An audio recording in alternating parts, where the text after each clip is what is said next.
আল্লামা দিলওয়ার হোসেন সাঈদী তার কাছে বিদায় নিতে গেলে তিনি স্নেহের সাথে একেবারে বুকের ভিতরে আমাকে ঢুকে কিছু স্পর্শকাতর কথা বলতেন। এবার যখন এই জেলে ঢুকলাম, ওই ছেলের দিকে বারবার ফিরে ফিরে তাকাচ্ছিলাম আর একটা শূন্যতা অনুভব করছিলাম। যখন বের হয়ে আসবো তখন মনটা মুচড় দিয়ে উঠলো, এবার কি আমাকে বুকে জড়াই ধরবে, এবার কার চোখের পানি আমার মাথার উপরে ফুটা ফুটা হয়ে পড়বে। আমি আল্লাহ তালার কাছে শ্রদ্ধা করে বলেছিলাম আমার আগে যেন আমার সবগুলা ভাই বের হয়। আল্লাহ তালা কবুল করেছেন। এমনকি যে জেলে একসাথে অন্যান্য দলের নেতৃবৃন্দ ছিলেন তাদের অস্থিরতা দেখে আমি আল্লাহ তালার দরবারে এটাও দোয়া করতাম যে আমার আগে যেন তারা বের হয়, এবং সেটাও আল্লাহ কবুল করেছেন। আসসালামু আলাইকুম। বর্তমান সময়ে শুধু বাংলাদেশ নয়, গোটা বিশ্বে জামাত ইসলামী যে সকল নেতা তৈরি করেছে, এত বড় আদর্শবান নেতা বর্তমান বিশ্বে একটিও দেখাতে পারবেন না। কথাটি কেন বলছি, আপনাদের মাঝে একটি ভিডিও নিয়ে এসেছি, বক্তব্য আমির জামাত ডাক্তার শফিকুর রহমানের। সেটি দেখার পরে আপনারা কিছুটা হলেও আঁচ করতে পারবেন। সুপ্রদর্শক, আপনারা জানেন আমির জামাত ডাক্তার শফিকুর রহমান তিনি জেলে ছিলেন। 2022 সালে তাকে গ্রেপ্তার করা হয়েছিল ডিসেম্বরে। তারপর তিনি 15 মাস জেল খেটিয়ে বেরিয়েছেন। তো তিনি জেলে থাকা অবস্থায় তিনি জামাত ইসলামের নেতাকর্মী এবং অন্য যারা রাজনৈতিক মামলা খেয়ে ভিতরে গিয়েছে সকলের জন্য দোয়া করেছেন, এবং তিনি বলেছেন যে আমার আগে যেন আমার এই ভাইগুলো যেন মুক্তি পায়, আল্লাহ তাআলা যেন আমার আগে আমার এই ভাইগুলোকে মুক্ত করে দেন। সুপ্রদর্শক, আমির জামাত ডাক্তার শফিকুর রহমানের এই মোনাজাতটি, এই দোয়াটি আল্লাহর কাছে কবুল হয়েছে। আপনারা জানেন তিনি বেরোনোর আগে বিরোধী দলের সকল নেতারা কিন্তু মুক্তি পেয়েছেন, এবং বিশেষ করে জামাত ইসলামের যে সকল নেতারা গ্রেপ্তার হয়েছিলেন সবাই কিন্তু আমির জামাত ডাক্তার শফিকুর রহমান মুক্তি পাওয়ার আগেই মুক্তি পেয়েছেন, এবং সর্বশেষ তিনি মুক্তি পেয়েছেন। এছাড়াও তিনি আরেকটি ঘটনা বলতেছিলেন আল্লামা দিলওয়ার হোসেন সাঈদীকে নিয়ে। যখনই তিনি জেল থেকে বেরোতেন, আল্লামা দিলওয়ার হোসেন সাঈদী তাকে জড়িয়ে ধরে কিছু নসিহত করতেন। সে সম্পর্কে তিনি কথা বলেছেন, আমরা তার মুখ থেকে বিস্তারিত জেনে আসবো। আল্লামা দিলওয়ার হোসেন সাঈদী তার কাছে বিদায় নিতে গেলে তিনি স্নেহের সাথে একেবারে বুকের ভিতরে আমাকে ঢুকে কিছু স্পর্শকাতর কথা বলতেন, উত্তম নসিহা করতেন, সালাম পৌঁছে দেওয়ার দায়িত্ব দিতেন, এবং বলতেন আখের আমার জন্য দুটা দোয়া আমার ভাইদের কাছে বোনদের কাছে চাইবেন। আল্লাহ যেন মদিনায় আমাকে মত দেন, আল্লাহ যেন তাফসীরের ময়দানে একটা দিনের জন্য, একটা মুহূর্তের জন্য হলেও আমাকে যেন ফিরে আল্লাহ যেন সুযোগ দেন। আল্লাহ বান্দার কিছু আগ্রহ, আকাঙ্ক্ষা, তামান্না সেই দিনের জন্য রেখে দেন। আমরা ধারণা করছি যে আল্লাহ ওই দিনের জন্য তার এই তামান্নাগুলো রেখে দিয়েছে। এবার যখন এই জেলে ঢুকলাম, ওই ছেলের দিকে বারবার ফিরে ফিরে তাকাচ্ছিলাম আর একটা শূন্যতা অনুভব করছিলাম। যখন বের হয়ে আসবো তখন মনটা মুচড় দিয়ে উঠলো, এবার কি আমাকে বুকে জড়াই ধরবে, এবার কার চোখের পানি আমার মাথার উপরে ফুটা ফুটা হয়ে পড়বে। স্নেহ বলা দুইটা চোখ তো এবার নাই এখানে। আলহামদুলিল্লাহ, জেল থেকে বের হয়ে অবশ্যই আমি স্বীকার করি আরহাম যারা, নিকটাত্মীয় যারা, তাদের হক আমাদের উপরে বেশি। কিন্তু আমার বিবেক সায় দিল না। আমার বিবেক বলল যারা তাদেরকে 50 বছর ধরে মুমিন হওয়ার জন্য, মানুষ হওয়ার জন্য অব্যাহতভাবে উৎসাহিত করেছে, কালামে হাকিমের আয়াত শুনিয়েছে, তারা কোথায় শুয়ে আছে যাও একটু দেখে আসো, তাদের আত্মীয় স্বজনকে একটু দেখে তাদের কাছ থেকে দোয়া নিয়ে আসো। এই জন্য আমি সিদ্ধান্ত নিলাম যে না, এই কাজগুলো করে ইনশাআল্লাহ আমি ধারণা করছি একটা ভালো উদ্দেশ্য নিয়ে আমাকে 22 সালের 12 ডিসেম্বর দিন গত রাত তারা নিয়ে গিয়েছিল। আল্লাহ তাআলার ইচ্ছায় গতকাল 2:30টার দিকে কাশেমপুর কেন্দ্রীয় কারাগার থেকে আল্লাহ তাআলা আমাকে মুক্ত করেছেন মহানবীর দরবারে। এবং আমার আগেই সংগঠনের অন্যান্য দায়িত্বশীল ভাইয়েরা যারা ছিলেন, আল্লাহ তাআলা তাদের মুক্তির ব্যবস্থা করেছেন। আমি আল্লাহ তাআলার কাছে শ্রদ্ধা করে বলেছিলাম আমার আগে যেন আমার সবগুলা ভাই বের হয়। আল্লাহ তাআলা কবুল করেছেন। এমনকি যে জেলে একসাথে অন্যান্য দলের নেতৃবৃন্দ ছিলেন তাদের অস্থিরতা দেখে আমি আল্লাহ তাআলার দরবারে এটাও দোয়া করতাম যে আমার আগে যেন তারা বের হয়, এবং সেটাও আল্লাহ কবুল করেছেন। আলহামদুলিল্লাহ।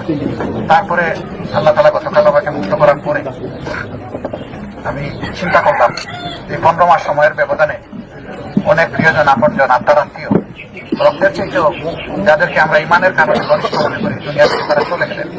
যে জেলটায় আমি ছিলাম এবং বের হলাম, এখানে 3 বার আমার থাকা হবে ওই সরকারের আমলে। প্রথম 2 বার যখন এই জেল থেকে আসি, আশা ছিল যে সাইদি সাহেবের বাসায় একটু যাবো, কিন্তু সময় কুলানো না, রাত হয়ে গেছে অনেক, পারলাম না, এটা রয়ে গেল এই জিনিসটা। এই পর্বটা শেষ করে ইনশাআল্লাহ আপনাদের সাথে সালাতুল মাগরিব আদায় করে আশা করছি আমরা জিনেদার উদ্দেশ্যে রওনা দেব।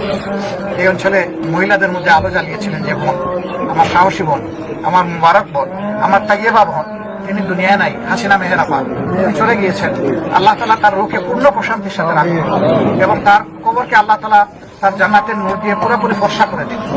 তার বোন তারপরে দায়িত্ব কবুল করেছিলেন, বদরুন্নেসা বেলিয়াপা। গত সফরে আমি জেলে ঢোকার আগে যখন গিয়েছিলাম, তখন তারা দুইজন হাজব্যান্ড ওয়াইফ জীবিত ছিলেন, কিন্তু আজকে তাদেরকে সালাম দিতে পারবো না, গিয়া বলতে হবে আসসালামু আলাইকুম ইয়া আহলাল কবর।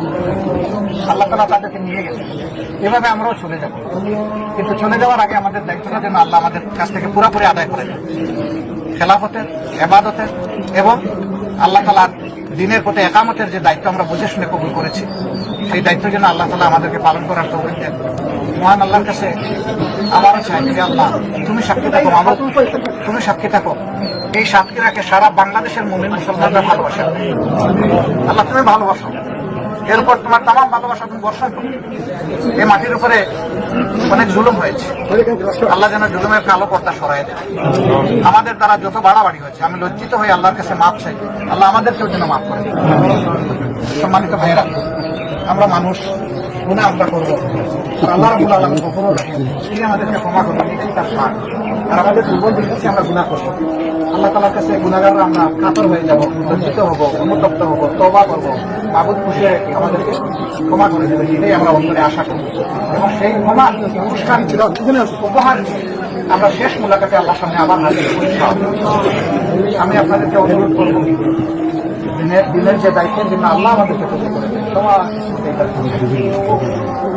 দুনিয়ার কত জনপদে আল্লাহ নিয়েছে, তাদের ভাষা আমি বুঝি না, আমাদের ভাষা তারা বুঝে না, কিন্তু দেখা হলে, পরিচয় হলে ওই শুধু দিনের কারণ এমন ভাবে জড়াইয়ে ধরে যেন একেবারেই সহদর, যেন শুধু সহদর নয়, মায়ের দুইটা চমক পাইছে।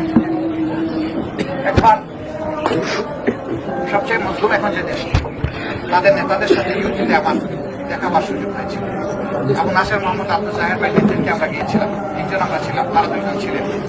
তাদের সভাপতি ভারপ্রাপ্ত যিনি ছিলেন, তিনি বললেন আমরা তো বলবো ভাই ভাই। আমি বললাম যে উইথ রেসপেক্ট, সম্মানের সাথে আমি আপনার সাথে দ্বিমত পোষণ করছি। আমি এটা বলার পরে সবাই অবাক হয়ে, উনি ভাই ভাই বলছে, এটাই দ্বিমত পোষণ করে, মাথা খারাপ হয়েছে নাকি? আমি একটা সময় চুপ থাকলাম, সবাই আমার মুখের দিকে তাকায় থাকলো। এরপরে আমি বললাম যে না, আমরা ব্রাদারলি নই, উই আর টুইন ব্রাদার্স, এক মায়ের জমজ সন্তান। আল্লাহু আকবার। লাভ দিয়ে উনি চেয়ার থেকে উঠে আমাকে জড়াই ধরলেন, এমন ভাবে জড়াই ধরে স্নেহের সাথে কাঁদলেন, মনে হলো যে আমার জীবনের অর্ধেক সার্থক হয়ে গেছে। আর বাকিটা যদি আল্লাহ তৌফিক দেন, বাকি জীবনে আল্লাহ যদি পূরণ করে নেন। এই হচ্ছে আমাদের ভ্রাতৃত্বের নমুনা, আল্লাহর দান। পয়সা দিয়ে হয় না, প্রতিপত্তি দিয়ে হয় না, বাসাই দিয়ে হয় না, এটা আল্লাহ তাআলা বান্দাদের অন্তরে নিজেই আসর করে দেন। আমরা সেই নিয়ামতের অংশীদার। আল্লাহ যেন এই নিয়ামত থেকে আমাদেরকে মাহরুমান না করেন, কখনো না, একটা মুহূর্তের জন্য না, শেষ মুহূর্ত পর্যন্ত হেদায়েতের এই নিয়ামত, এই তাজ আল্লাহ যেন আমাদের মাথার উপরে রাখেন। আল্লাহ যেন আমাদের কলিজায় এটাকে শক্তভাবে বেঁধে দেন এবং এই জমিনটাকে আল্লাহ যেন খালিসভাবে কবুল করেন। সুবহানাকা আল্লাহুম্মা ওয়া বিহামদিকা আশহাদু আল্লা ইলাহা ইল্লা আনতা আস্তাগফিরুকা ওয়া আতুবু ইলাইক। আসসালামু আলাইকুম ওয়া রাহমাতুল্লাহি ওয়া বারাকাতুহু। সুপ্রিয় দর্শক, আমি রেজামান ডাক্তার শফিকুর রহমানের এই বক্তব্যটি আপনারা কিভাবে দেখছেন? অবশ্যই আপনাদের মূল্যবান মন্তব্য কমেন্ট বক্সে জানাবেন। সবসময় সত্য নির্ভর তথ্য পেতে স্বাধীন বাংলা ইউটিউব চ্যানেলটি সাবস্ক্রাইব করে আমাদের সাথে থাকুন। আসসালামু আলাইকুম ওয়া রাহমাতুল্লাহি ওয়া বারাকাতুহু।